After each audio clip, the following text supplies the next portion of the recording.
اللہ کریم قرآن مجید میں کیا ارشاد فرماتا ہے؟ بسم اللہ الرحمن الرحیم وَلَنَبْلُوَنَّكُمْ بِشَيْءٍ مِّنَ الْخَوْفِ وَالْجُوعِ وَنَقْصٍ مِّنَ الْأَمْوَالِ وَالْأَنفُسِ وَالثَّمَرَاتِ وَبَشِّرِ الصَّابِرِينَ۔ اور ضرور ہم تمہیں آزمائیں گے۔ کیا فرمایا؟ ضرور آزمائیں گے، تیار رہو۔ دیر از ایگزامینیشن۔ اچھا آزمائش کن کی چیزوں کی ہوگی؟ سبحان اللہ، قرآن نے لسٹ بھی دے دی ہے کہ آزمائش کیا ہوگی۔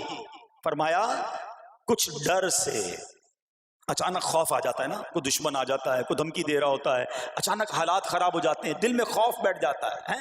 پھر فرمایا بھوک سے، مال کم ہو گیا، تنگی آ گئی تو بھوک سے۔ پھر فرمایا کچھ مالوں اور جانوں اور پھلوں کی کمی سے، کبھی کاروبار میں نقصان ہوگا، کبھی کسی کے باغات ہے تو باغ فصل اجڑ سکتی ہے، آپ کو کوئی نقصان ہو سکتا ہے، کسی جگہ آگ لگ سکتی ہے، اور جانوں کی کمی سے بیماری بھی آ سکتی ہے۔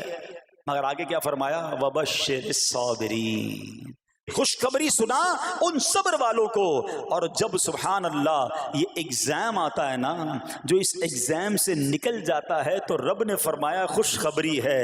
اللہ اکبر، ہم نے زندگی میں دیکھا ہے جس نے مصیبت پر صبر کیا، اللہ کی رضا پر راضی رہا، اللہ نے مشکل سے بھی نکالا اور پہلے سے اسے زیادہ عطا فرما دیا۔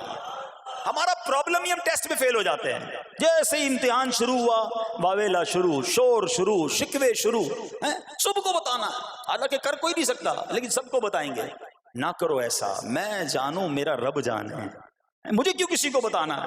ہاں وہ کریم ہے، وہ دیکھ رہا ہے کہ میرا بندہ صبر کر رہا ہے۔ سبحان اللہ۔ حضرت سیدنا امام ابو جعفر محمد بن جریر طبری تفسیر طبری میں اس آیت مبارک کے تحت فرماتے ہیں، یعنی ہم تمہیں دشمن کے خوف، قحط سالی، شدید بھوک و فقر و فاقہ، فصلوں کی کمی، مقاصد کے حصول میں مشکلات، کفار سے جنگ کے دوران افرادی قوت میں کمی اور اہل و عیال کی موت وغیرہ کے ذریعے آزمائیں گے، اور یہ سب چیزیں بطور امتحان ہوں گی تاکہ تمہارے سچے جھوٹوں سے اور اہل بصیرت منافقوں سے جدا ہو جائیں۔ یعنی اس ٹیسٹ میں پتہ چل جائے گا کون اللہ والا ہے، کون صبر والا ہے، کون اللہ کی رضا پر راضی رہنے والا ہے۔ سنو سنو، جب یہ تکلیف آتی ہے نا تو اس کا پھر اجر کتنا ملتا ہے۔ شہنشاہ نبوت، مخزن جود و سخاوت صلی اللہ تعالی علیہ وسلم نے ارشاد فرمایا، جو دنیا میں ہی اپنی ہر خواہش کی تکمیل کر لے تو یہ چیز آخرت میں اس کے اور اس کی خواہش کے درمیان آڑ اور پردہ بن جائے گی، اور جو مالداروں کی زینت کی طرف